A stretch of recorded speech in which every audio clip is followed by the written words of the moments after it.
Well, they did something to it.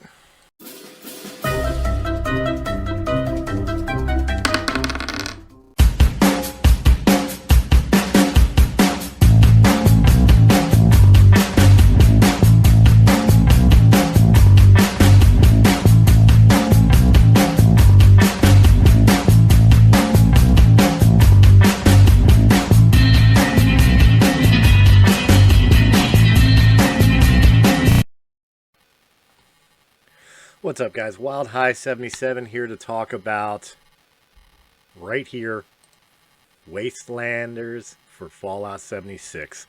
The DLC dropped a couple weeks ago. I just completed the game yesterday, all the content, and I wanted to give a chance to review it. Now, I'm not going to go into the reviews of Fallout 76 itself. I mean, there's been enough of them out there.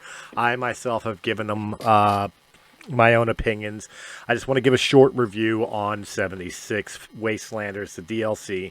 First off, the size of this DLC was humongous. In fact, I think it was actually bigger than the game itself.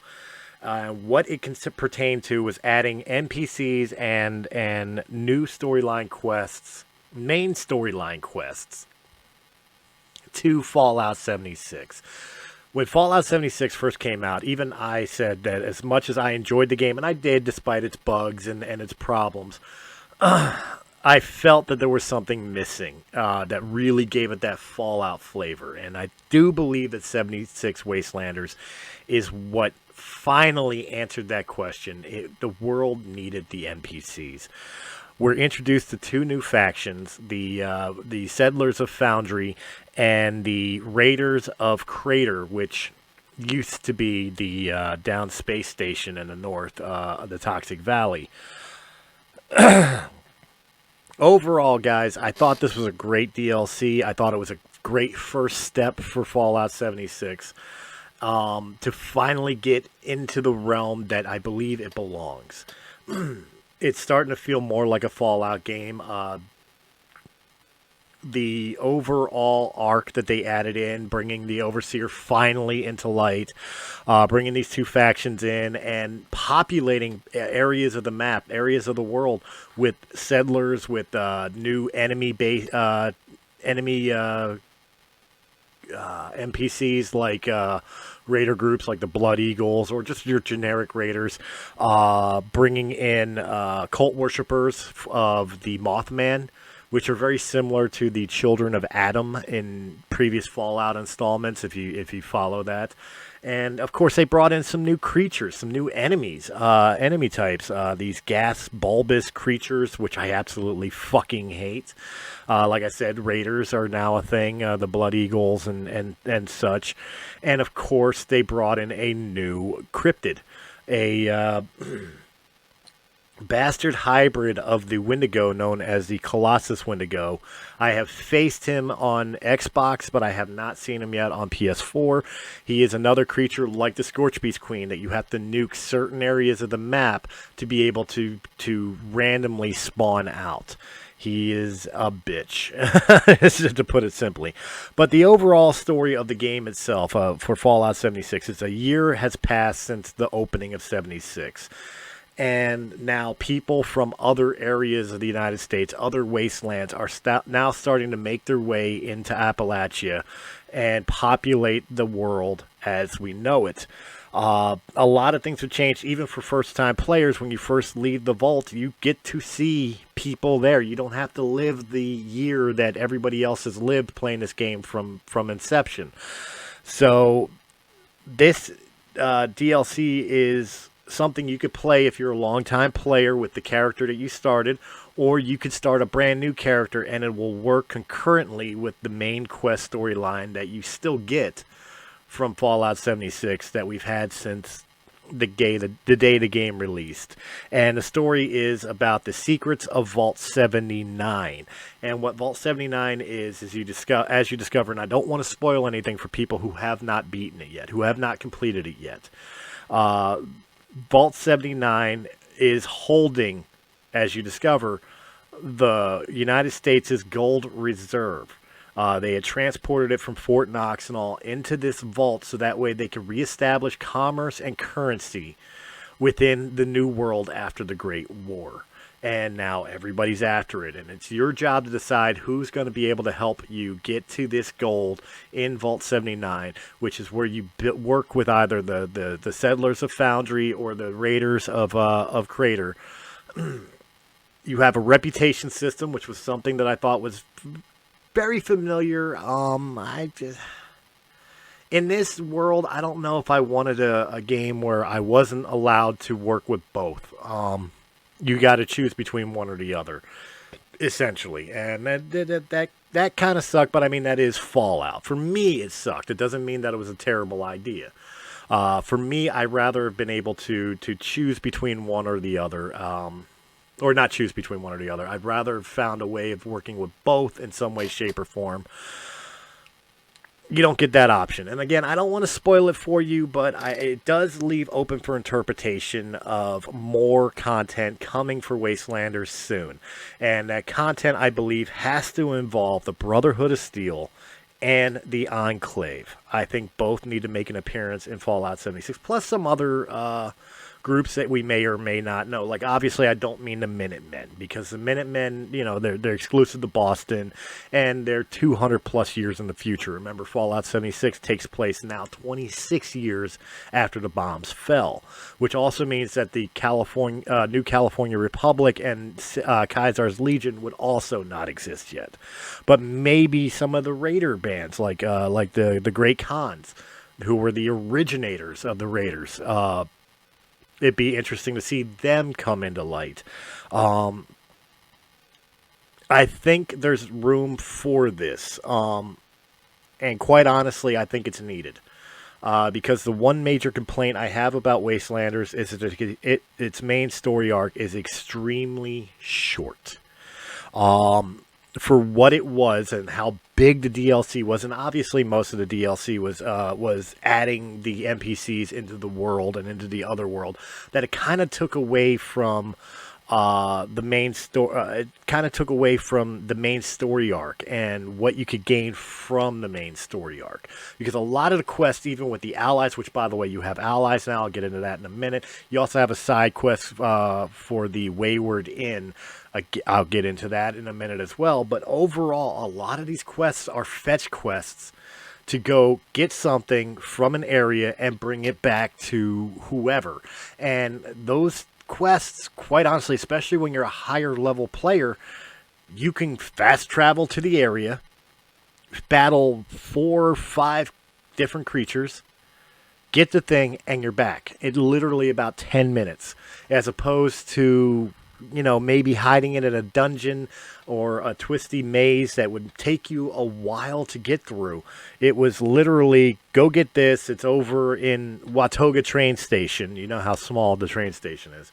You go, you see it on the desk, you click it, you got it, you fast travel back to your camp or the Foundry or the Crater or wherever you got to go. You're done. That part of the quest is done. You get your reward and you set up for the next quest.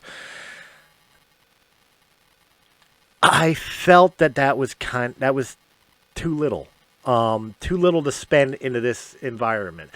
And as I said, there are side quests. You have the Wayward Inn, where you discovered that near the Overseer's camp, somebody has resurrected a bar, and this bar also deals with the main story arc of in a sense of a treasure hidden in Appalachia. And people are bothering this poor bar who wants to be neutral and everything for information leading to this supposed treasure. And that story arc is pretty awesome. I actually enjoyed it. And quite honestly, a story arc of the allies. You have 2 allies that you can get. One is a Blood Eagle Raider trader named Beckett, that you help him try to get revenge on the Blood Eagles for what they did to him and his family. Or you have Sophia, the astronaut who had blasted off into space for a space mission before the bombs dropped. And surprise, just like a typical Vault-Tec thing, they put the astronauts in cryosleep.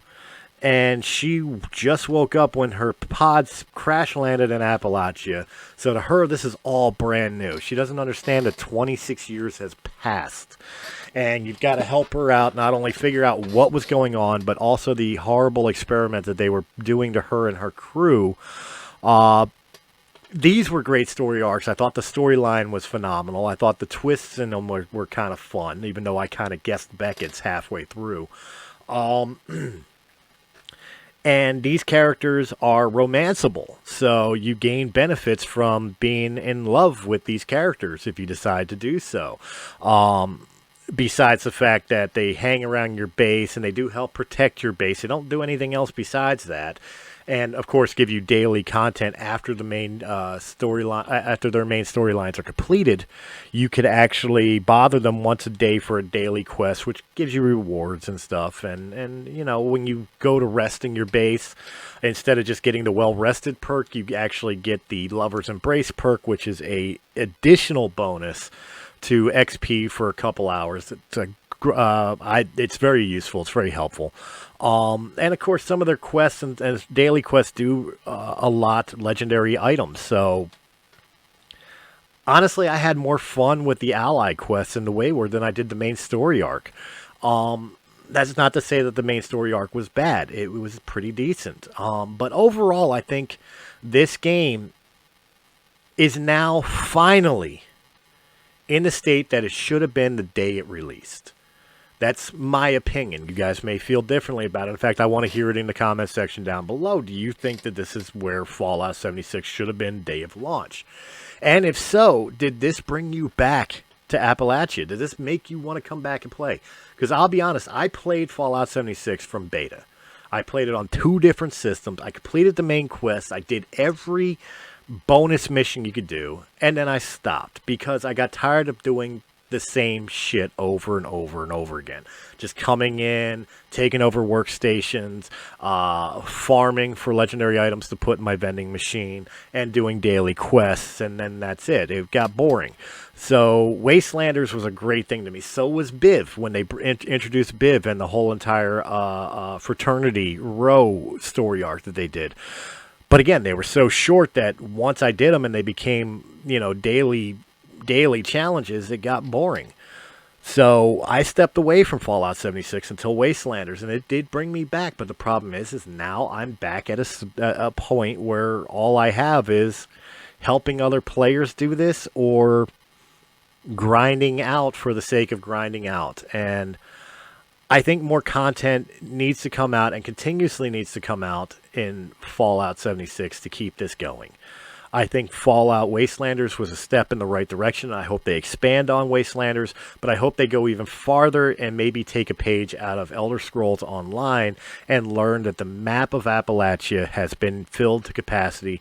Maybe it's time to start thinking about branching out to other sections around Appalachia. Maybe Virginia, maybe stepping into the Capital Wasteland beforehand. I heard talk of maybe the Pit, revisiting the Pit from Fallout 3. That would be pretty cool.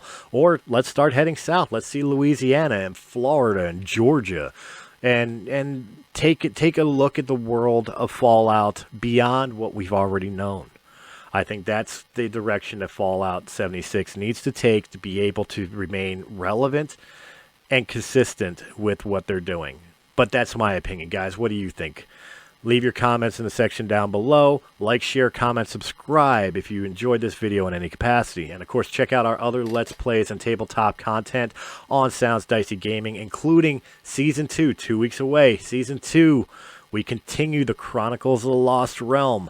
You get to find out what's been going on with the Stumble crew. Maybe some new members and maybe some returning old members. But either way, it's going to be a hell of a time. And of course, go to our sister channel, Realm of the Mist Entertainment, for all your podcasting needs. And if you prefer your podcast in audio-only format, guys, we got you covered. Just check out Realm of the Mist Entertainment on Anchor.fm, Apple, iTunes, Spotify, Pandora, or wherever quality podcasts can be heard. Guys, thank you very much for joining me. And I will catch you on the next Wyldehigh77 reviews. Till then, happy hunting in Appalachia.